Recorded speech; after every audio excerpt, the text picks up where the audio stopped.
ओम नमो भगवते वासुदेवाय।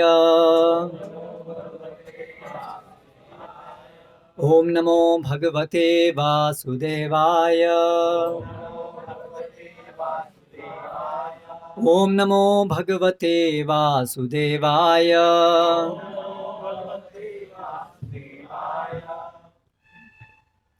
श्रीमद् भगवद गीता यथारूप अध्याय 10 श्री भगवान का ऐश्वर्य, श्लोक क्रमांक 16। शब्द पाठ।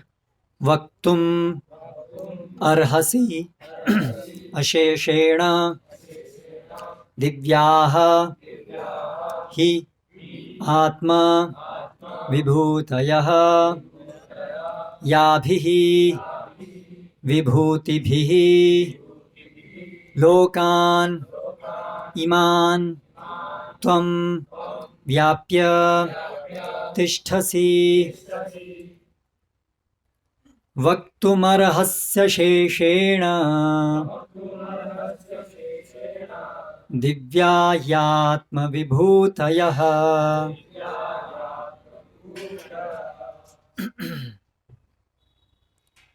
याभिर्विभूतिभिर्लोकान्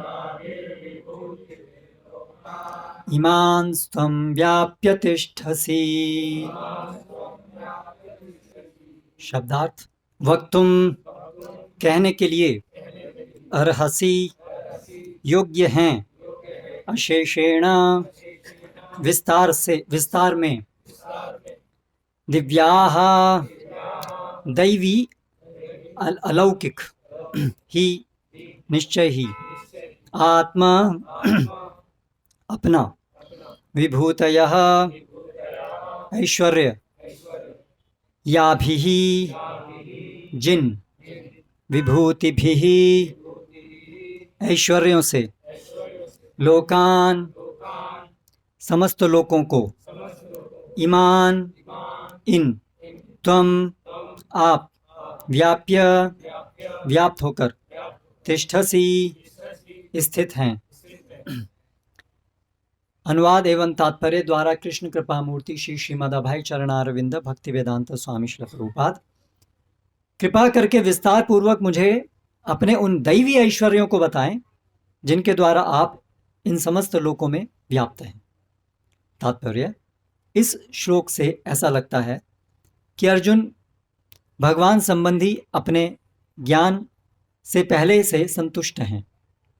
कृष्ण कृपा से अर्जुन को व्यक्तिगत अनुभव, बुद्धि तथा ज्ञान और मनुष्य को इन साधनों से जो कुछ भी प्राप्त हो सकता है वह सब प्राप्त है और उसने कृष्ण को भगवान के रूप में समझ रखा है।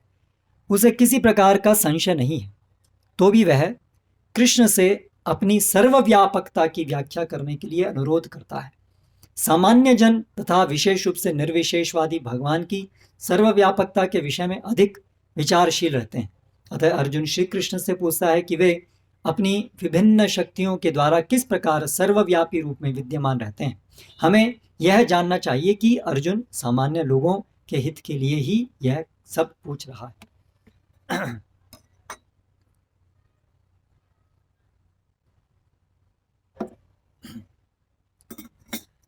कृपया बीच में, अभी कक्षा के बीच में कोई उठे नहीं, यहाँ नहीं आए, फोटो नहीं लें जब तक प्रवचन और कुछ आधा घंटा 45 मिनट ध्यान से सुनिए। वक्तुमर्हस्य शेषेण दिव्या यात्म विभूतयः याभिर्विभूतिभिर्लोकान् इमांस्त्वं व्याप्य तिष्ठसि। ओम अज्ञानतिमिरान्धस्य ज्ञानाञ्जनशलाकया चक्षुरुन्मीलितं येन तस्मै श्रीगुरवे नमः। श्रीचैतन्यमनोभीष्टं स्थापितं येन भूतले स्वयं रूप कदा मह्यं ददाति स्वपदान्तिकं। वन्देऽहं श्रीगुरो श्रीयुतः पदकमलं श्रीगुरून् वैष्णवांश्च श्रीरूपं साग्रजातं सहगण रघुनाथान्वितं तं सजीवं साद्वैतं सावधूतं परिजनसहितं कृष्णचैतन्यदेवं श्रीराधा कृष्णपादान् सहगण ललिता श्रीविशाखान्वितांश्च। जय श्री कृष्ण चैतन्य प्रभु नित्यानंद श्री अद्वैत गदाधर श्रीवासादि गौर भक्तवृंद। हरे कृष्णा कृष्ण कृष्ण हरे हरे, हरे राम राम राम हरे हरे। तो हम यहाँ सभी एकत्रित हुए हैं भगवत गीता को समझने के लिए। ये प्रवचन का ये उद्देश्य है। यहाँ पर प्रति रविवार को ये भगवत गीता से हम एक एक श्लोक के ऊपर चर्चा करते हैं। क्यों जरूरी है ये हमारे लिए? क्योंकि भगवत गीता मतलब भगवान का गीत, भगवान का संदेश जो स्वयं भगवान के द्वारा दिया गया, इसलिए ये सबसे अधिक प्रामाणिक है। जो सृष्टि करता है उनसे ही हम सीधे सब कुछ सृष्टि के विषय में जानते हैं। और इसके अलावा वास्तव में यथार्थ रूप में सृष्टि को समझना, अपने को समझना और कोई इससे अच्छा तरीका है नहीं।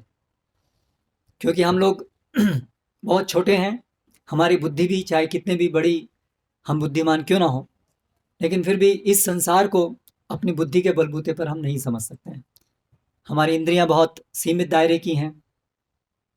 ये सब कारणों से हमारे पास एक ही उपाय है कि हम जो सृष्टि करता है उन्हीं से सीधे सुने। इसलिए भगवत गीता से सुनना सरल और सीधा तरीका है, जो भी जानने योग्य है उसको जानने के लिए। ये जो मनुष्य जीवन है वो वास्तव में ये संसार के तथ्यों को समझने के लिए ही बना है। जो हम यहाँ पर जन्म, मृत्यु, बुढ़ापा, बीमारी के इस चक्र में फंसे हुए हैं, अनगिनत समस्याओं से जूझ रहे हैं, तो ये मनुष्य जीवन उन सब का अंतिम समाधान करने के लिए है। अंतिम समाधान। इसके उपरांत दोबारा से इन संकटों में, कष्टों में हम ना हो। और इसके लिए भगवान श्री कृष्ण भगवत गीता में कोई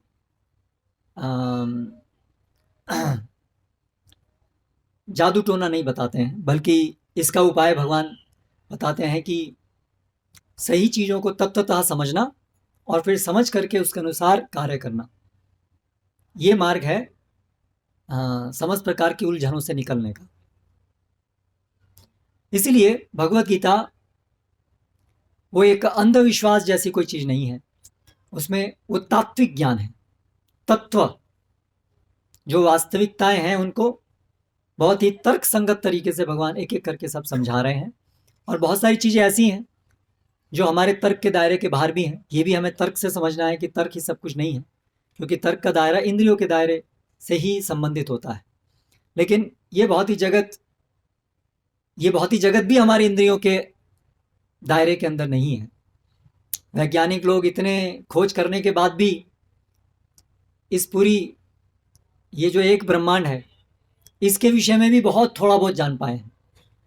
और जो जानते हैं उसमें संशोधन करते रहते हैं, क्योंकि जो आज जानते हैं वो कुछ समय बाद में पता चलता है कि वो गलत था, इसलिए उसमें कुछ संशोधन करना पड़ता है।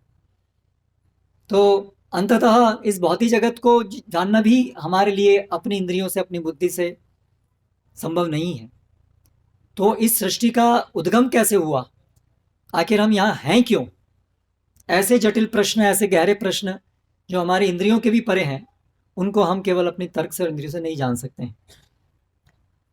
तो फिर कैसे जान सकते हैं? जो सृष्टि करता है, अगर हम उनसे जानेंगे तो जान सकते हैं। तो इसीलिए हम यहाँ पर ये भगवत गीता का पाठ करते हैं। और इसके ऊपर केवल पाठ ही नहीं करते हैं, बहुत जगह पर लोग केवल पाठ करते हैं, यानी श्लोक को बोलते हैं।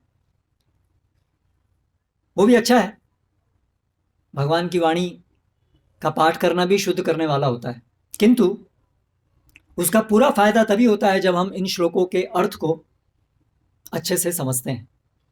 और इन श्लोकों के अर्थ को समझने के लिए हमें जो महान भगवान के भक्त हैं, आचार्य परंपरा में आए हुए महान भक्त, उनके द्वारा जब ये टीका हम पढ़ते हैं तो उससे विस्तार से हम एक एक श्लोक के अर्थ को समझ सकते हैं। तो इसलिए हम ये भगवत गीता यथारूप से पढ़ रहे हैं, जिसमें एक अधिकृत परंपरा में आए आचार्य शिला एसी भक्तिवेदांत स्वामी प्रभुपाद, जिन्होंने इस्कॉन को स्थापित किया, उन्होंने एक एक श्लोक के ऊपर विस्तार से ये टीका लिखी है। तो आज जो श्लोक हम पढ़ रहे हैं वो 10वें अध्याय के अंदर है। इस अध्याय के अंदर बहुत से महत्वपूर्ण विषयों के ऊपर चर्चा हुई है। इससे कुछ श्लोक पहले ही जो 4 भगवत गीता के सार श्लोक हैं, सार रूप में, जिसमें पूरी भगवत गीता का सार जिसमें समाहित है, वो श्लोक इसी अध्याय के अंदर आए।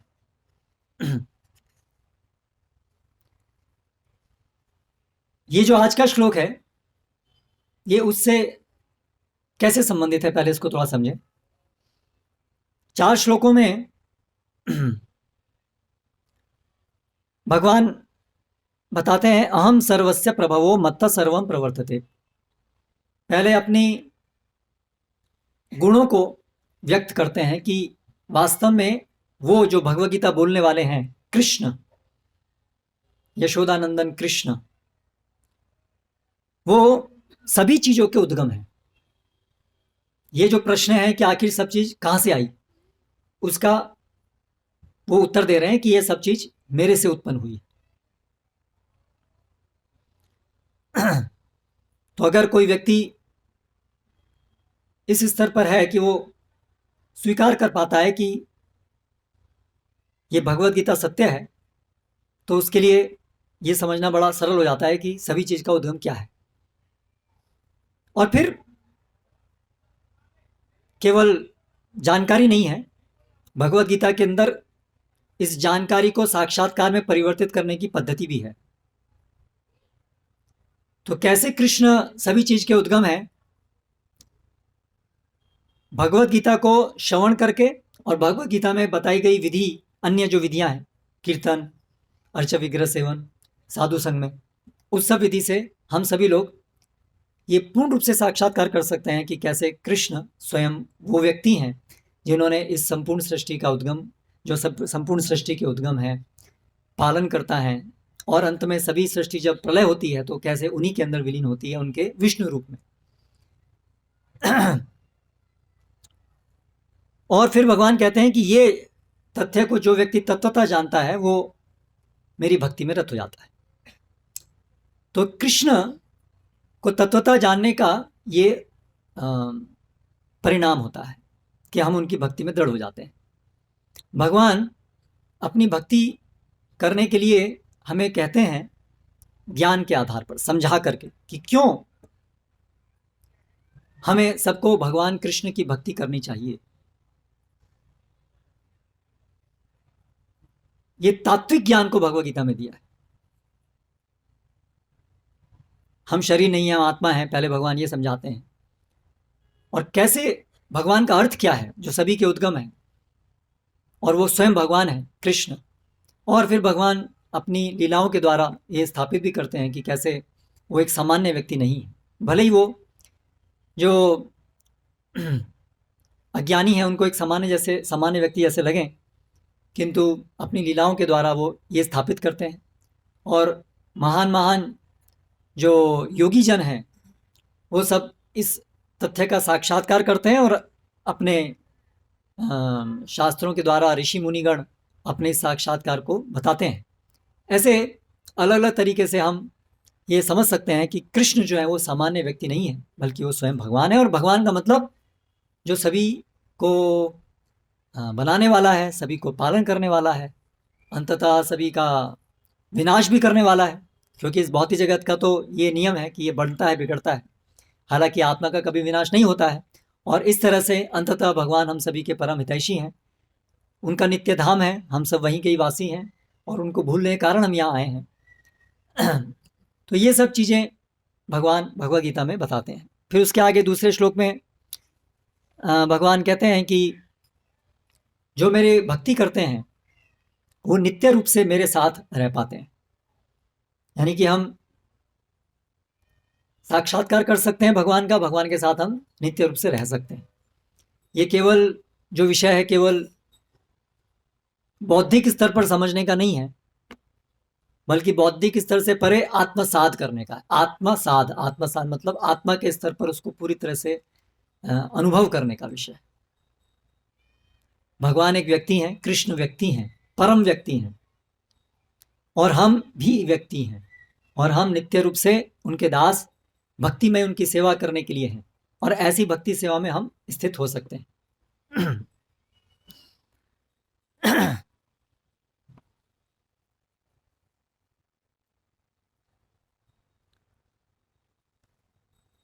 पीछे कोई व्यक्ति होने चाहिए जो कक्षा के टाइम में वहाँ हों, कि जो भी जिनको कुछ देना है कक्षा के टाइम में वहीं पर दें। यहाँ तक सब कक्षा में सब डिस्टर्बेंस होता है। फिर आगे भगवान कहते हैं कि जो सतत रूप से मेरा भजन कीर्तन करते हैं, जो मेरी भक्ति करते हैं, उन्हें मैं सभी ज्ञान देता हूँ, सभी बुद्धि देता हूँ, जिससे वो मेरे तक आ सकें और उनके हृदय से पूरा अज्ञान हटाता हूँ। और भगवत गीता में भगवान ने अर्जुन को भगवत गीता सुनाने से पहले अपनी इच्छा से उनका ज्ञान ढक दिया, जिससे वो मोहित हुए अपने कर्तव्य को समझने के लिए युद्ध स्थल पे उनको क्या करना चाहिए, क्या नहीं करना चाहिए। ये भगवान की योजना थी। वास्तव में भगवान के एक अनन्य भक्त हैं अर्जुन, नित्य पार्षद हैं, इसलिए वो हमेशा भगवान के संरक्षण में रहते हैं। किंतु भगवत गीता सुनाई जा सके हम सबके लाभार्थ, इसीलिए भगवान ने कुछ समय के लिए अर्जुन का ज्ञान अपनी अंतरंग शक्ति से ढक दिया। हम लोगों का ज्ञान भगवान की बहिरंगा माया शक्ति के द्वारा ढका रहता है, लेकिन भगवान की लीला के अंदर जो भक्त भाग लेते हैं, लीला के हेतु भगवान कभी कभी उनका ज्ञान योग माया शक्ति से ढकते हैं। तो जब ये भगवत गीता के माध्यम से भगवान ने अर्जुन का मोह नष्ट किया, तब फिर अर्जुन इस बात को कहते हैं कि हे कृष्ण, जो आप सामने खड़े हैं, परम ब्रह्म परम धाम पवित्रम परमम भवान। आप कृष्ण को संबोधित करते हुए कह रहे हैं आप परम ब्रह्म हैं। ब्रह्म मतलब जो सभी के आदि उद्गम है उसको ब्रह्म कहते हैं।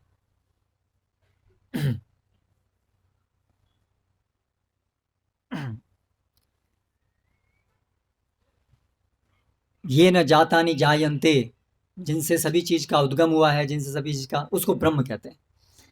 ये एक दर्शन, वैदिक दर्शन के अंदर बड़ा महत्वपूर्ण विषय है ब्रह्म, परम सत्य। तो परम ब्रह्म, आप ही वो पर ब्रह्म है। परम धाम, आप सभी के अंतिम निवास स्थान है। आप परम पवित्र हैं और आप पुरुषम, आप परम पुरुष हैं, शाश्वतम हैं। आप इस भौतिक तीन गुणों से के अंतर्गत नहीं हैं। देवों के आदि देव हैं और विभुम, महानतम है। और कहते हैं कि ये अभी आपने खुद बताया, और ये सारे देवल, नारद, असित, ये सब महान जो ऋषि हुए हैं, ये सब भी इस बात को स्वीकार करते हैं जो आप स्वयं अपने मुख से आज कहें, अभी कहे हैं। तो इसलिए अभी अर्जुन को कोई संशय नहीं है कि कृष्ण भगवान है और वो उनके दास हैं। इस प्रकार से उनका मोह यहां पर नष्ट हो चुका है। किंतु अभी भी अर्जुन चाहते हैं कि जो लोग इस प्रकार से भगवान के शुद्ध भक्त होने के कारण भगवान के जो व्यक्तित्व है उसको नहीं समझ पाए, उनके लिए भी मार्ग प्रशस्त हो, जिससे वे लोग धीरे धीरे भगवान कृष्ण तक आ पाएं, उनको समझ पाएं। इसीलिए ये अध्याय में अर्जुन भगवान से अपने विभूतियों के को बताने के लिए कहते हैं। इसलिए इस अध्याय का एक नाम विभूति योग भी है, श्री भगवान का ऐश्वर्य। क्या अर्थ है विभूतियों का? विभूति का अर्थ है इस भौतिक जगत के अंदर जो ये भौतिक वस्तुएं हैं जिनसे इस जगत का निर्माण हुआ है, या जगत में जो हैं, ऐसी चीजें जिनसे विशेष रूप से भगवान के ऐश्वर्य का बोध होता है, भगवान की भगवत्ता का बोध होता है। कोई व्यक्ति जब किसी चीज को बनाता है तो जो चीज बनाता है उस चीज को देख करके हम उस बनाने वाले की के गुणों का कुछ अंदाजा लगा सकते हैं। अगर कोई बहुत सुंदर इमारत बनती है तो उस सुंदर इमारत को देख करके हम कुछ अंदाजा लगा सकते हैं कि जो बनाने वाला आर्किटेक्ट होगा, डिज़ाइन करने वाला, वो बहुत कुशल आर्किटेक्ट होगा, या उसका जो कार्य है उसको देख करके हम समझ सकते हैं कि जो उसको बनाने वाले कारीगर होंगे वो बड़े कुशल होंगे, इत्यादि। तो उसी प्रकार से इस भौतिक जगत का सही प्रकार से अध्ययन करके हम इस जगत को बनाने वाले की महानता को समझना आरंभ कर सकते हैं। इस उद्देश्य से अर्जुन भगवान श्री कृष्ण से इस भौतिक जगत के अंदर उनका ऐश्वर्य कैसे व्याप्त है, एक सामान्य व्यक्ति जो भगवान के दिव्य रूप को, दिव्य लीलाओं को नहीं समझ पाता है, वो कैसे इस भौतिक जगत के अंदर जो वो देख रहा है उन चीजों के माध्यम से कैसे वो आरंभ कर सकता है समझना कि इन सब के पीछे जो बनाने वाला है वो कृष्ण कितने महान है। ये तात्पर्य है इस अध्याय का, इसलिए इसको विभूति योग कहा गया है। तो भगवान, आप आगे जैसे देखेंगे इस श्लोक में भगवान बताते हैं कि वेदानाम सामवेदो अस्मि, मैं सभी वेदों में सामवेद हूँ। रुद्राणाम शंकर चास्मि, सभी रुद्रों में मैं शंकर हूँ। वित्तेश यक्षानाम, सभी यक्ष और राक्षसों में मैं वित्तेश हूँ। महर्षियों में भृगु हूँ। इस प्रकार से इस भौतिक जगत के अंदर जो भी हम महानतम चीजें देखते हैं, शक्तिशाली चीजें देखते हैं, ऐश्वर्य युक्त चीजें देखते हैं, वो चीजें हमें भगवान का बोध कराती हैं, क्योंकि वो भगवान की शक्तियां हैं। भगवान की शक्तियों के द्वारा ये जगत बना है। इस प्रकार से भगवान की शक्तियों को समझ करके हम शक्तिमान को समझना आरंभ कर सकते हैं। तो दो वस्तुएं हैं, एक शक्तिमान और एक शक्तियां। शक्तियों को धारण करने वाला जो एक व्यक्ति है उसको शक्तिमान कहते हैं। जैसे हनुमान, हनुमान का क्या अर्थ है? मान, ये शब्द जब लगता है तो इसका मतलब धारण करने वाला। तो हनु, उनकी जो ठोड़ी है बाहर निकली हुई, हनुमान, उस प्रकार से उसको धारण करने वाले। बलवान, एक वान है और एक मान, दोनों का एक ही जैसा अर्थ होता है। तो भगवान, जो सभी ऐश्वर्य को धारण करने वाले, उस तरह से। तो शक्तिमान, जो शक्तियों को धारण करने वाले। तो ये जो भौतिक जगत जो हम देख रहे हैं बहुत जटिल है। कैसे चलता है हमें इसका सही से ज्ञान प्राप्त करना भी मुश्किल है, लेकिन बहुत सुचारू रूप से चल रहा है। हमारे शरीर की संरचना यदि आप देखें, शरीर अपने आप कैसे बड़ा होता है, कोई चोट लगती है या कोई बीमारी होती है तो उसका ठीक कैसे वो हो, उसका भी इसके अंदर आयोजन है। संतान उत्पत्ति होती है, ऐसी ही एक और कॉपी क्रिएट होती है। ये सब चीज़ें अगर विचार की जाएं तो बहुत अद्भुत है। हम जो थोड़ी बहुत विज्ञान के द्वारा नकल करने की कोशिश कर रहे हैं वो भी बड़ी अद्भुत लगती है हमको, लेकिन वो बड़ी तुच्छ नकल है।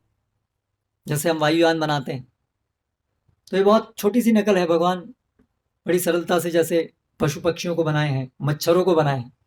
एक मच्छर के अंदर ज़्यादा डेवलप्ड मैकेनिज्म है हमारे वायुयानों से। तो मच्छर को देख करके भी हम कृष्ण भावनामृत में स्थित हो सकते हैं अगर हम सही दृष्टि से उसको देखना सीखें। मच्छर को बनाने वाला वैज्ञानी कितना महान वैज्ञानी होगा, बिना कोलिजन के, बिना रडार सिस्टम्स के, बिना इतना एक एरोप्लेन को चलाने के लिए कितने बड़े दल की जरूरत पड़ती है। हाँ, एयरपोर्ट के अंदर आप देखेंगे कितने बड़े बड़े विभाग हैं जिसके कारण ये वायुयान उड़ पाते हैं। लेकिन ये मच्छर, अनगिनत मच्छर, एक ही कमरे में कितने अनगिनत मच्छर होते हैं, लेकिन कभी हम देखते नहीं कि मच्छर क्रैश एक दूसरे के साथ टकरा करके गिर गए, मर गए। हम मारने अलग बात है अपनी मशीन रख करके, लेकिन वो मच्छर लाखों की संख्या में होने पर भी अपने आप टकरा करके नहीं मरते हैं। चमगादड़ होती है, कैसे कमर कक्ष के अंदर ऐसे घूमती है, टकराती नहीं है ना। उसके अंदर पूरा मैकेनिज्म है कि कैसे वो पता चलाती है कि दीवार कितनी दूर है। आज हमारी कारों में कुछ सिस्टम है कि कितनी दूर दूसरी कार है, हमें पता चलता है, लेकिन ये सिस्टम ऑलरेडी छोटे से एक पक्षियों के अंदर है। ऐसी बहुत सारी चीज़ें हैं, थोड़ा ध्यान से देखें तो कितनी चीज़ें। हमको खून निकलता है, चोट लगती है, हम सोचते हैं हाँ ठीक है, खून बंद हो जाता है। कैसे बंद हो जाता है? क्यों निकलता नहीं रहता है? अगर इसको थोड़ा सा ध्यान दें, क्यों निकलता नहीं रहता, बंद क्यों आता? अगर निकलता रहता तो छोटी चोट लगती, आदमी कैसे जीता, मर जाता। तो ऐसी बहुत सारे विषय हैं। तो ये सब भगवान की विभूतियां हैं। विशेष रूप से जो देवी देवतागण ये सब महान कार्य जो कर रहे हैं, उनको देख करके हम भगवान के विषय में समझ सकते हैं। तो अर्थात तात्पर्य ये है कि ये सब केवल भगवान की शक्तियों से द्वारा संचालित है, सब अपने आप से नहीं चल रहा है। ये एक आज बहुत गलत प्रचार है कि भौतिक पदार्थ ही सब कुछ अपने आप से चल रहे हैं। आजकल के वैज्ञानिकों के द्वारा इस प्रकार के विचार की प्रस्तुति होती है। ये सब भगवान वगैरह कुछ नहीं है, ये सब कैसे चल रहा है, कैसे हुआ है, ये सब प्रकृति ही सब कुछ है। प्रकृति जो हम देख रहे हैं वही चल रही है, वही अपने उसके गुण है, उससे चला रही है। तो ऐसा बताते हैं कि ये प्रकृति कभी आरंभ हुई, अलग अलग तत्व बने, एलिमेंट्स, नाइट्रोजन, हाइड्रोजन, अलग अलग गैसेस, एलिमेंट्स, वो ऐसे व्याख्या करते हैं सब, और ये बने। और इनके द्वारा जो इनके अंदर जो गुण है उसके द्वारा ये चल रहा है। तो वो बताते हैं कि एक गुण है कि जो तत्व हैं इनके अंदर बने रहने की इच्छा है, हम मर नहीं जाएं, हम मिट नहीं जाएं, ऐसी इच्छा इनके अंदर है। इसको लोग बोलते हैं स्ट्रगल फॉर एग्जिस्टेंस, कि सब यहां पर अंततः कोई आत्मा उनके अनुसार नहीं है, सब भौतिक पदार्थ हैं। वो सब भौतिक पदार्थ आपस में एक दूसरे से जूझ रहे हैं, प्रकृति से जूझ रहे हैं। क्यों जूझ रहे हैं? क्यों? इच्छा है कि हम बने रहें। सामने से कार आती है तो हम क्या करते हैं? तुरंत अपने को बचाने की कोशिश करते हैं। वो क्यों कोशिश करते हैं? वैज्ञानिकों के अनुसार क्योंकि हमारे जो जीन्स हैं उनके अंदर अपने को बनाए रखने की इच्छा है। तो प्रश्न ये उठता है कि जीन्स के अंदर ये इच्छा कहां से आई? जीन्स अल्टीमेटली किस चीज के बने हैं? अगर इसका विश्लेषण करें, विज्ञान की थोड़ी गहराई में जाएं, अंततः तो ये सब कुछ नाइट्रोजन, कुछ मॉलिक्यूल्स हैं, कुछ अणु, हिंदी में अणु बोलते हैं, विशेष प्रकार के अणु हैं। उन अणुओं के अंदर क्या होता है? परमाणु होते हैं, परमाणुओं से मिलकर के अणु बनता है। ठीक है, जैसे जल है, तो जल एक अणु है, एक मॉलिक्यूल है, H2O बोलते हैं उसको। तो उसके अंदर क्या है? परमाणु है। कौन कौन से? हाइड्रोजन और ऑक्सीजन। तो वो मिला करके पानी बन गया। तो ऐसे ही अलग अलग चीज़ें मिला करके हमारे जीन्स बन गए, है ना। तो अभी वैज्ञानिक कहते हैं कि कोई कार आती है तो हम बचने की कोशिश क्यों करते हैं? क्योंकि हमारे जीन्स के अंदर अपने को बनाए रखने की इच्छा है। तो ये हाइड्रोजन, ये हम केमिकल देखते हैं लेबोरेटरी में, जाते हैं हम लोग लेबोरेटरी में, हम कोई केमिकल लेकर के, तो क्या आप सोच सकते हैं कि वो जो यहाँ पानी पड़ा हुआ है या हाइड्रोजन नाइट्रोजन गैस है, उसके अंदर इच्छा शक्ति है? इच्छा करती है नाइट्रोजन, हाइड्रोजन, मुझे पानी के साथ मिल करके पानी, ओ सॉरी, हाँ, हाइड्रोजन इच्छा करती है ऑक्सीजन के साथ मिल करके मुझे पानी बनाना है। ऐसे हम कल्पना कर सकते हैं? नहीं कर सकते। तो फिर ये जो जीन्स हैं, अल्टीमेटली आप इनको विश्लेषण करेंगे तो ये भी तो ऐसे ही सरल, बहुत सरल अणु, परमाणुओं के तो बने हैं। परमाणु के अंदर वो लोग क्या बोलते हैं? क्या पाया उन्होंने? परमाणु के अंदर क्या है? बोलते हैं इलेक्ट्रॉन, प्रोटॉन, न्यूट्रॉन है ना। तो इलेक्ट्रॉन के अंदर इच्छा होगी, प्रोटॉन के अंदर इच्छा होगी? नहीं होगी। तो सामान्य रसायन है। जैसे कारपेट है, कारपेट के अंदर इच्छा होगी सब मेरे ऊपर बैठ जाएं, मेरे ऊपर नहीं बैठे। तो हमारे अंदर इच्छा कैसे है यदि हमारे में और कारपेट में कोई मूल अंतर नहीं है? क्योंकि वास्तव में वैज्ञानिक गणों का यही कहना है कि सब कुछ अंततः सरल भौतिक तत्वों का ही बना है। एक मेंडलीव करके एक वैज्ञानिक है, तो मेंडलीव केमिकल टेबल एक दी है कि इतने तत्व और कुछ उसमें ऐड होते रहते हैं, मिलते रहते हैं कुछ, ये सब तत्व हैं, बस सारा संसार इसी का बना है, जो है खेल इसी का है, इसके ऊपर और कुछ नहीं है। तो वो सब तत्वों में ये इच्छा कि मैं बने रहूं, ये कहां से आई? ये मूल प्रश्न है ना, ये कैसे आई? तो इस प्रकार से बड़े फंडामेंटल प्रश्न है, जिस प्रकार से हमको वैज्ञानिक गण बताने का प्रयास करते हैं कि ये भौतिक जगत अंततः जो जीवन है, वो ये व्याख्या करते हैं कि ये जीवन वास्तव में अंतत में कोई जीवन जैसी कोई चीज नहीं है। जीवन अंततः ये सब भौतिक पदार्थ हैं, भौतिक पदार्थों में मूल रूप में कोई जीवन जैसा कोई चीज नहीं होती है, केवल जीवित होने का आभास हमें होता है। वैज्ञानिकों के अनुसार अंततः जीवन जैसी कोई चीज नहीं है, वो केवल एक भ्रम है।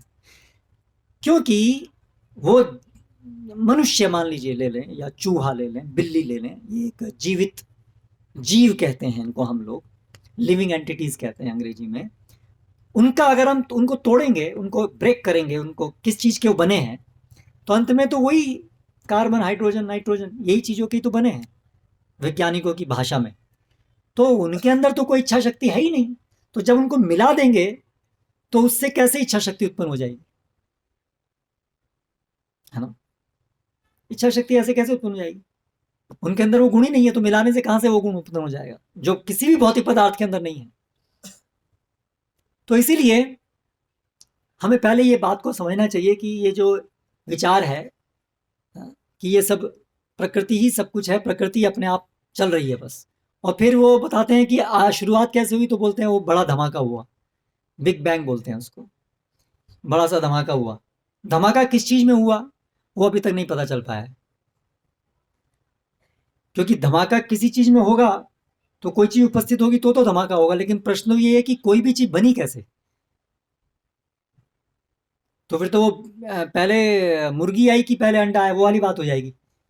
अगर किसी चीज में धमाका हुआ तो वो प्रश्न आएगा कि ये चीज कैसे बनी, तो बोलेंगे उसमें कुछ कुछ और धमाका हुआ किसी में, तो वो किसी कैसे बनी, तो उसका कोई उत्तर नहीं। तो इस प्रकार से बहुत बड़ा एक इस प्रकार का ये जो आधुनिक विज्ञान के द्वारा इन प्रश्नों के उत्तर हमें नहीं मिलते हैं। लेकिन ये प्रश्नों के उत्तर तो जानना बड़ा महत्वपूर्ण है। तो विज्ञान के द्वारा हमें प्राप्त नहीं होते, क्योंकि विज्ञान का आधार है इंद्रियों के द्वारा जानने का प्रयास, और हमारी इंद्रियां सीमित हैं, हमारी तर्क शक्ति इंद्रियों पर आधारित है, वो भी सीमित है। इसलिए हम क्यों हठ लगा के बैठे कि केवल अपनी इंद्रियों के द्वारा ही हम सब कुछ जानने का प्रयास करें, जो कि खुद सीमित है। ये तो बड़ी सामान्य बुद्धि की बात है कि हम सभी के अंदर इच्छा शक्ति है, हम सभी जीवित रहना चाहते हैं, है ना? ये इतना सुंदर ये सृष्टि, इसके पीछे कोई बुद्धिमान व्यक्ति होगा, जड़ पदार्थ अपने आप से क्यों कर बनाएंगे, उनकी इच्छा ही क्यों होगी कुछ बनाने की, कुछ टिके रहने की? ये एक बड़ी सरल बुद्धि की बात है। तो इसके ऊपर कार्य होना चाहिए कि हम केवल अपने इंद्रियों के द्वारा जो ज्ञान अर्जित कर रहे हैं उससे अलग हट करके भी कोई पद्धति को देखें। इसलिए हम ये भगवत गीता पढ़ते हैं। यहाँ पर पद्धति अलग प्रकार की, यहाँ पद्धति है कि ये जो कॉमन सेंस है कि इस एक हाइपोथेसिस को लेके चलना, इस एक संभावना को लेके चलना जो सबसे अच्छी, सबसे तर्क संगत संभावना है कि कोई एक महानतम कोई व्यक्ति, सबसे अधिक बुद्धिमान व्यक्ति, किसी ने प्रयोजन से इस सृष्टि को बनाया होगा, कम से कम संभावना को तो लेकर के चल सकते हैं। वो तो विज्ञान के अंदर आता है, कोई भी संभावना को लेकर के चलना, शुरुआत करना। विज्ञान एक संभावना को लेकर के चला है कि अंततः सब कुछ भौतिक पदार्थ ही है, इसके ऊपर और कोई नहीं है। ये एक संभावना को लेकर के विज्ञान चला है। तो उस संभावना को लेकर के चलने में हम देख रहे हैं कि 300-400 साल की विज्ञान की प्रगति के बाद भी हमारे सामने बड़े बड़े प्रश्न खड़े हैं कि बिग बैंग वो कहाँ से आया, उसकी शुरुआत कहाँ से हुई, वो बड़े प्रश्न हैं। तो फिर दूसरी संभावना को लेकर के हम क्यों ना चलें? ये क्यों अवैज्ञानिक है? उस संभावना को लेकर चलें, देखते हैं वो आगे सही होता है कि नहीं होता है। लेकिन ये संभावना तो सबसे ज्यादा अच्छी संभावना है, सबसे ज्यादा तर्कसंगत संभावना है। हम देखते हैं कि हम कोई भी चीज बनाते हैं, ये पंडाल बनाया है, किसी आदमी ने बनाया, किसी एक जीवित व्यक्ति ने बनाया, तो ये पूरी सृष्टि कैसे कोई जीवित व्यक्ति के बिना बन जाएगी? इस सृष्टि से पहले जीवित व्यक्ति होना चाहिए। भौतिक पदार्थ से पहले, भौतिक पदार्थ के परे कुछ होना चाहिए, क्योंकि भौतिक पदार्थ के अंदर अपने आप में नियोजित करना, बनाना, ये सब गुण नहीं है। इसलिए भौतिक पदार्थों को से पहले कुछ होना चाहिए, और वो क्या होना चाहिए? वो जीवन होना चाहिए। जीवन के अंदर भौतिक चीजों को मिलाने की, बिगाड़ने की शक्ति है। वो हम देखते हैं, जो भी जीवित व्यक्ति है वो लकड़ी को काट सकता है, लकड़ी से ये बना सकता है, वो बना सकता है, तोड़ सकता है। उसके अंदर इच्छा शक्ति होती है, उसके अंदर प्रयोजन होता है। ये हम देखते हैं, ये गुण जीवित व्यक्तियों के अंदर होते हैं। तो ये ज्यादा तर्कसंगत संभावना है कि इस भौतिक जगत के निर्माण से पहले कोई जीवित व्यक्ति होगा।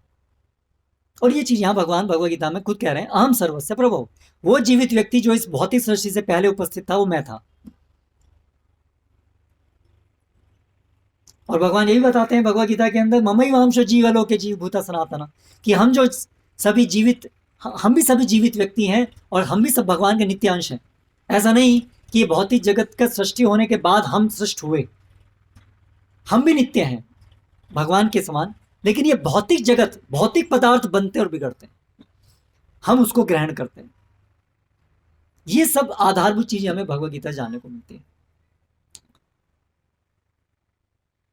तो सारांश रूप में भौतिक पदार्थों से परे जीवन है, आत्मा हम सब भी जीवन है, और एक परम जीवन है। वो परम जीवन को भगवान कहते हैं। हम सब उनके छोटे छोटे अंश हैं, जिनको जीवात्मा कहते हैं। एक परम आत्मा है और एक जीवात्मा है। अभी ये जो परमात्मा भगवान है, इनकी शक्तियां हैं जिनके द्वारा ये भौतिक जगत मतलब उनकी एक शक्ति, भौतिक पदार्थ मतलब उनकी एक शक्ति। आध्यात्मिक जगत इस भौतिक जगत के परे एक और है स्थिति, जो भगवान की एक और शक्ति के द्वारा संचालित है, जिसको अंतरंग शक्ति कहते हैं। और इन दोनों शक्तियों के स्वामी हैं भगवान, एक व्यक्ति, परम व्यक्ति। हमारी भी जैसे शक्तियां होती हैं, किसी के पास पैसा है, बल है, ये उस व्यक्ति की शक्तियां हैं। उसी प्रकार से जहां भी कोई व्यक्ति होता है उसकी शक्तियां होती हैं, जहां शक्तिमान है उसकी शक्ति होती है। तो ये भौतिक जगत भगवान की शक्ति। एक हम घर बनाते हैं, एक प्रकार से वो हमारी शक्ति का प्रकटीकरण। कोई बहुत अमीर व्यक्ति है, उसका बहुत बड़ा बंगला होता है। ये भौतिक जगत भगवान की उसी प्रकार से एक बहुत बहिरंगा शक्ति, बाह्य शक्ति की अभिव्यक्ति है ये भौतिक जगत। तो इस तरह से हम समझ सकते हैं कि भौतिक जगत क्या है? भगवान की शक्ति। ये शरीर क्या है? भगवान की शक्ति। हम कौन है? आत्मा भगवान के अंश है, वो भी एक प्रकार की शक्ति है। हम भी भगवान की एक प्रकार की शक्ति, लेकिन वो एक ऐसी प्रकार की शक्ति है जो जीवित है, जिसके अंदर जीवन है। ये जो भौतिक जगत वो ऐसी शक्ति है जिसके अंदर जीवन नहीं है। भगवान बहुत स्पष्टता भगवद गीता बताते हैं, अपरयम तस्त्वन्यम प्रकृतिम विद्धि में पराम। दो प्रकार की प्रकृति, दो प्रकार की शक्तियां बताते हैं भगवान, एक अपरा, एक परा, एक निर्जीव शक्ति और एक सजीव शक्ति। हम जो आत्मा है वो भगवान की सजीव शक्ति है, और ये जो शरीर या ये जो भौतिक जगत निर्जीव पदार्थ है, ये सब भगवान की बहिरंगा शक्ति है, निर्जीव शक्ति।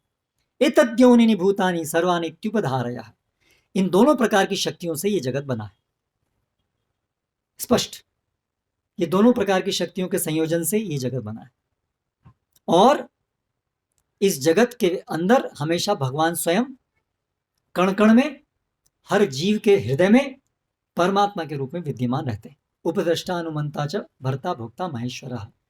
उपद्रष्टानुमंता के रूप में कृष्ण कहते हैं कि मैं सबके हृदय में विराजमान रहता हूं। अणोरणीयाम, एक एक अणु में भी रहते हैं। उसी के द्वारा अणु के अंदर वो गुण आते हैं। हाइड्रोजन हाइड्रोजन की तरह से कार्य क्यों करती है? क्योंकि उसके अंदर परमात्मा उस प्रकार के गुण उसको प्रदान करते हैं। इस तरह से हर चीज के पीछे भगवान समाये हुए हैं। भगवान इस तरह से हर जगह व्याप्त हैं। दो प्रकार से भगवान हर जगह व्याप्त हैं। श्री कृष्ण हर जगह दो प्रकार से व्याप्त हैं। किन दो प्रकार से व्याप्त हैं? एक, अपनी शक्तियों के रूप में व्याप्त है। हर चीज भगवान की शक्ति ही है। इसको हम देखेंगे, ये क्या है? भगवान की एक शक्ति है। आप भले ही उसको विवेचना करके हाइड्रोजन, नाइट्रोजन, ऑक्सीजन इत्यादि बोल रहे हैं, वो गलत नहीं है, वो ठीक है, आपने उसको एक नॉमेनक्लेचर दे दिया। हम ये नहीं कह रहे कि विज्ञान जो भी कह रहा है वो गलत कह रहा है, वो विश्लेषण उनका है, लेकिन वो विश्लेषण पूर्ण नहीं है। जब तक उसमें उसका संबंध भगवान से वो समझ नहीं पा रहे हैं, तब तक वो अपूर्ण है। तो हाइड्रोजन, नाइट्रोजन, ऑक्सीजन, ठीक है, ऐसे कुछ पदार्थ हैं, उनके गुण हैं, लेकिन वो गुणों के पीछे संचालन करने वाला वो कृष्ण है, वो भगवान है, क्योंकि भौतिक पदार्थ अपने आप से संचालन नहीं कर सकते। तो ये जो भी कुछ है इस भौतिक जगत के अंदर भौतिक, वो सब भगवान की एक शक्ति है, और हम एक दूसरी शक्ति हैं, और इन दोनों के संयोजन से बना है ये जगत। और हमेशा भगवान व्याप्त हैं शक्तियों के रूप में, दो प्रकार की शक्तियां, और खुद परमात्मा के रूप में भगवान हर जगह व्याप्त है। इस प्रकार से भगवान सर्वव्यापी है। तो एक हिंदू समाज के अंदर एक ये धारणा है कि भगवान कोई एक रूप में थोड़ी ना है, भगवान तो सर्वव्यापी हैं, इसलिए भगवान को एक कोई रूप में मत बांधो। ये कल्पना है कि कृष्ण ऐसे मुरली धारण किए हुए, जिनके दो हाथ हैं, ऐसे मनुष्य जैसा रूप, ये एक हमारी कल्पना से हमने बनाया है। वास्तव में भगवान का कोई रूप नहीं है, क्योंकि भगवान तो सभी जगह फैले हुए हैं। इसलिए भगवान का रूप कैसे हो सकता है? क्योंकि रूप मतलब तो वो एक जगह है, सब जगह नहीं है। अगर यहां कृष्ण है तो इसका मतलब यही है, यहां नहीं है, वहां नहीं है, वही है, तो वे सर्वव्यापी नहीं हुए। और यहां तो कहा है भगवान सर्वव्यापी है, अर्जुन भी कह रहे हैं भगवान आप मुझे बताइए क्या कह रहे हैं। आप देखिए इस श्लोक में, आज आप सभी जगह कैसे व्याप्त हैं, ये बताइए। आप सभी जगह आप कैसे व्याप्त हैं?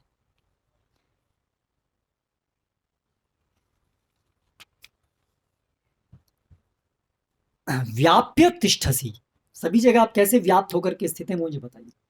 तो ये एक सामान्य तर्क बुद्धि में, तर्क से हम सोचें तो हाँ, अगर कोई चीज सब जगह व्याप्त है तो वो एक जगह तो नहीं हो सकती, क्योंकि तो सभी जगह बटी हुई।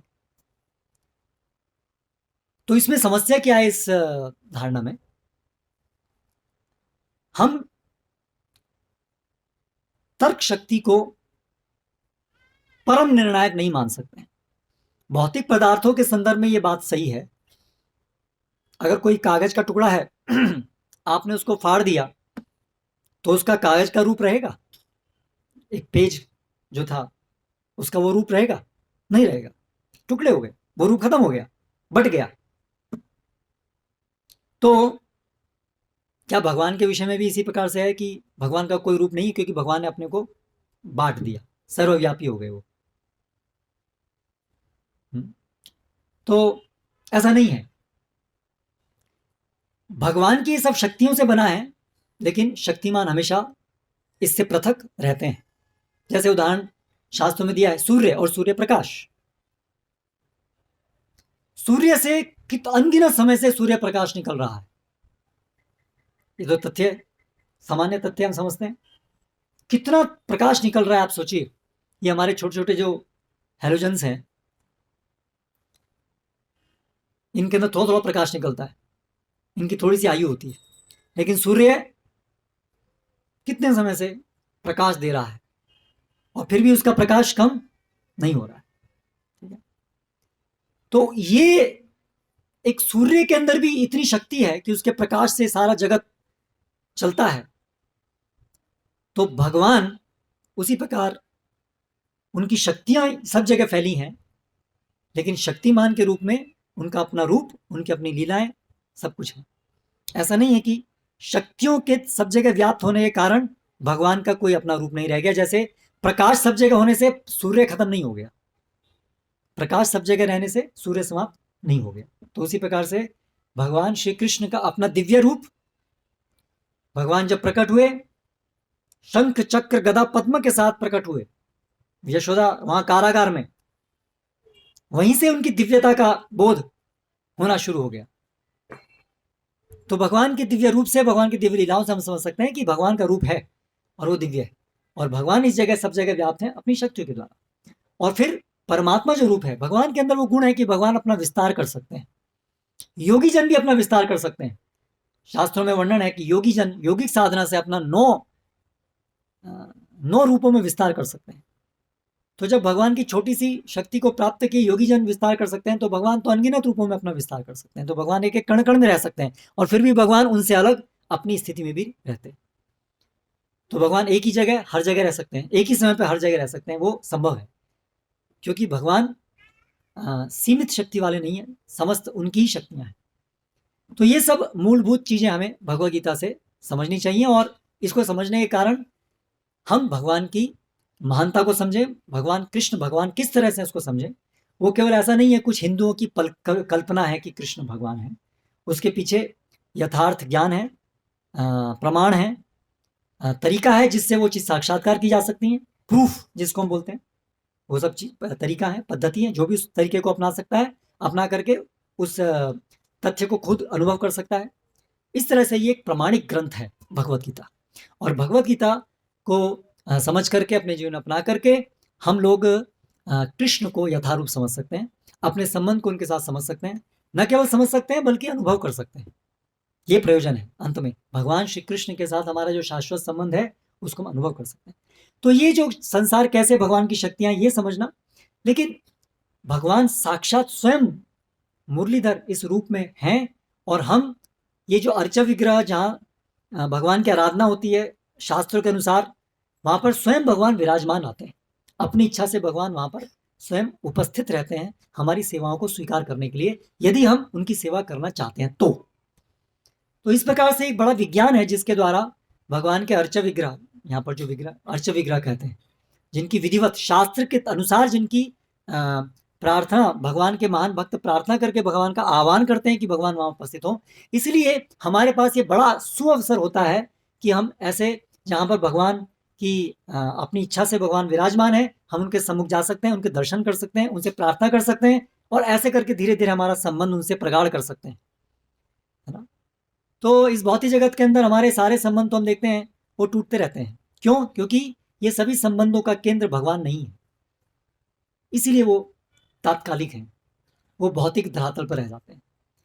वास्तव में यदि हम नित्य अपने संबंधों को प्राप्त करना चाहते हैं तो सबसे पहले हमें कृष्ण के साथ अपना नित्य संबंध स्थापित करना होगा, और उसके लिए ये भक्ति मार्ग, ये शिक्षा भगवत गीता की है, भगवान के विग्रह हैं, इसलिए मंदिरों की स्थापना होती है कि हम यहाँ आ सकें। भगवान अपनी कृपा से इन चर्म चक्षुओं के सामने उपस्थित होते हैं जिससे कि हम शुद्ध हो पाए, उनसे प्रार्थना कर पाए। जो श्रद्धा पूर्वक भगवान की इस प्रकार से उपस्थिति को देखता है वो अनुभव कर पाएगा कि इस रूप में कृष्ण उपस्थित हैं जो उनकी प्रार्थना को सुनते हैं। और जो अविश्वासी है, श्रद्धाहीन है, उसके लिए वो पत्थर जैसे ही रहेंगे। लेकिन ये जो श्रद्धा है ये अंधविश्वास नहीं, इसके पीछे इतना बड़ा तत्व ज्ञान है, अंधविश्वास नहीं। और इसीलिए ये भगवत गीता को पढ़ना चाहिए। केवल मंदिर में आने से, मंदिर में आने का हेतु तभी पूरा होता है जब हम आकर के सुनते हैं, श्रवण करते हैं ये भगवत गीता का। क्योंकि जो हम आंखों से देखते हैं, जब कानों से सुनते हैं कि ये कैसे भगवान, ये किस तरह से ये रूप भगवान है, ये कौन है ये कृष्ण, तभी तो हम वास्तव में उनका दर्शन कर पाते हैं। अगर सुनेंगे नहीं तो हमें क्या दिखेगा? हाँ ठीक है, जैसे छोटे बच्चे होते हैं उनको क्या दिखता है, उनके खिलौना, जैसे खिलौना देखते हैं ये भी कोई खिलौना है। लेकिन जब हम सुनते हैं कि ये जो है ये कृष्ण है, ये भगवान है, ये सबके सृष्टि करता है, और फिर श्रद्धा पूर्वक उनके कहे अनुसार हम उनकी सेवा करना आरंभ करते हैं, तब हमारे सामने भगवान प्रस्तुत होते हैं, हमारे जीवन में हम उनका अनुभव करते हैं, हम उनके साथ रहना शुरू करते हैं। ये सब संभव है, लेकिन आरंभ यहाँ से होता है। तो आंखों से भगवान का दर्शन करना है, लेकिन वास्तव में दर्शन यह पूर्ण रूप से जो होता है वो हमारे कानों के द्वारा भगवान के विषय में सुनने से होता है। इसलिए श्रील प्रभुपाद ने ये जो आंदोलन है इसके अंदर भगवत गीता की शिक्षाओं को, मंदिर का प्रयोजन ये होना चाहिए, दर्शन भी है, और ये दर्शन, इसको भी दर्शन कहते हैं, फिलॉसफी को भी दर्शन कहते हैं, क्योंकि फिलॉसफी के द्वारा हम देखते हैं। ठीक है, तो इसलिए ये भगवत गीता यथारूप कृपया आप लोग प्रतिदिन पढ़िए। विशेष रूप से जो श्रील प्रभुपाद ने इनके ऊपर तात्पर्य लिखा है, बहुत सरल भाषा में इसको समझाया है, इसको बार बार आप लोग पढ़िए, और उससे आप कृष्ण के साथ अपने शाश्वत संबंध को स्थापित कर सकते हैं। यहाँ पर ये ग्रंथ सब उपस्थित हैं, उपलब्ध हैं। जाने से पहले जो लोग के पास अभी तक भी ये भगवत गीता यथारूप नहीं है वो उसको जरूर लेके जाएं, और ये कार्यक्रम में आएँ, प्रश्न करें, पढ़ें, आपकी जो जिज्ञासा है उसको पूछें, और इस तरह से अपने मनुष्य जीवन को आप अर्थपूर्ण बनाएं, नहीं तो समय ऐसे ही निकला जा रहा है, कभी भी एक दिन हमको मरना है। मरने से पहले भगवान कृष्ण के साथ हमारा संबंध स्थापित होना चाहिए, हम उनके सेवक हैं, हमें अपनी स्वाभाविक स्थिति में वापस स्थित होना चाहिए। हरे कृष्णा। अब इस विषय में कोई प्रश्न यदि किसी का है तो कृपया आप कर सकते हैं।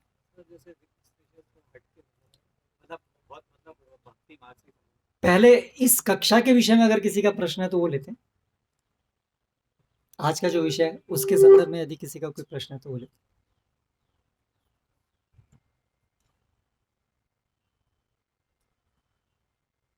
प्रश्न है आपका? जा रहे हैं आप? ठीक है, प्रश्न है किसी? क्या प्रश्न है, क्या कह रहे हैं? जा रहे हैं।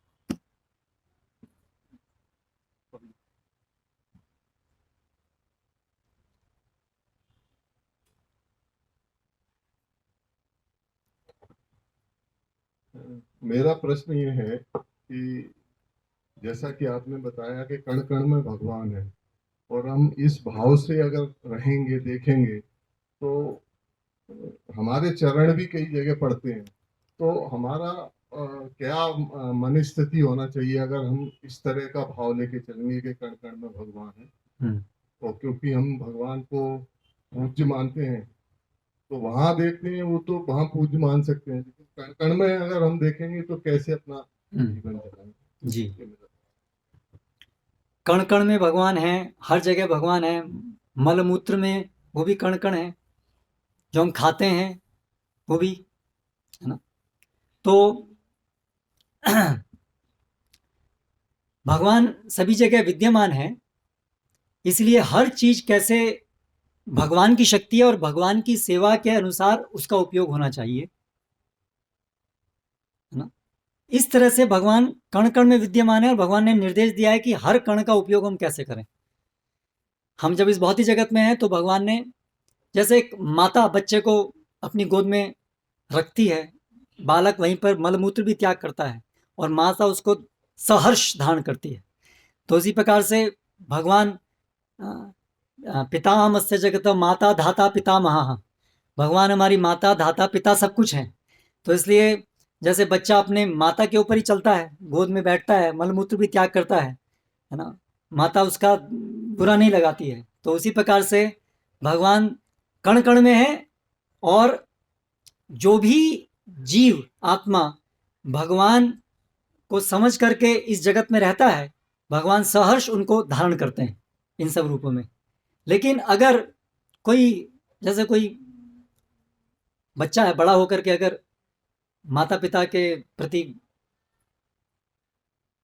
आदर सम्मान खो देता है तो माता को इससे दुख होता है। तो उसी प्रकार से अगर कोई भौतिक जगत के अंदर मनुष्य भगवान से विमुख होता है तो वो भगवान को कष्ट देता है, अन्यथा भगवान कण कण में है, भगवान को सहर्ष भगवान को धारण करते हैं। हमारा जो, हमें उनके साथ डील कैसे करना है, अलग अलग तरीके से भगवान जो अपने को प्रस्तुत करते हैं उस प्रकार से हम उसको डील करते हैं। जैसे कोई बड़ा बिजनेसमैन है, एक तरीके से वो बिजनेसमैन का जो घर है, जो उसकी कार है, जो उसका हवलदार है, क्या क्या कहेंगे उसको, दरबान, वो सब एक तरीके से उसी की शक्ति है, और एक तरीके से शक्ति है तो वो उससे अभिन्न है। कई बार कोई कार होती है, बोलते हैं, कोई व्यक्ति होता है उसको बोलते हैं कार साइड हो जा, मतलब कार और कार के अंदर चलाने वाला व्यक्ति एक दृष्टि से एक ही है, लेकिन फिर भी अगर हमें उस बिजनेसमैन से कुछ काम लेना है, कुछ बात करनी है, कुछ प्राप्त करना है, कुछ डिस्कशन करना है, कुछ बिजनेस डील करनी है, तो वो हम उसकी कार से नहीं कर पाएंगे, उसके चौकीदार से नहीं कर पाएंगे, उसके लिए हमें उस व्यक्ति के पास जाना पड़ेगा। लेकिन एक दृष्टि से वो व्यक्ति सब जगह विद्यमान है ना, अपने आदेश के द्वारा, अपनी शक्ति के द्वारा, लेकिन फिर भी अलग अलग विशिष्ट काम उस विशिष्ट रूप से करने होंगे। तो उसी प्रकार से भगवान सब जगह विद्यमान है, भगवान जमीन पे भी हैं, भगवान इस रूप में भी है, लेकिन हम उनसे जब प्रार्थना, जब व्यक्तिगत संबंध जब हम उनसे स्थापित करना चाहते हैं, तब उसके लिए भगवान ने ये विधि दी है कि मैं जब जहां व्यक्तिगत रूप से उपस्थित हूं वहां मुझसे आप व्यक्तिगत तालमेल कीजिए।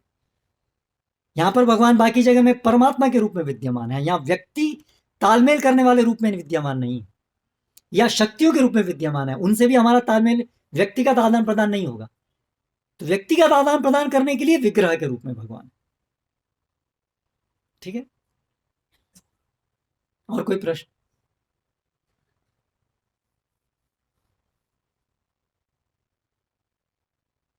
हाँ, अभी आप कुछ कहना चाहते हैं? ठीक ठीक ठीक है, तो यहाँ समाप्त करते हैं हम लोग। हरे कृष्णा। श्रील प्रभुपाद की जय।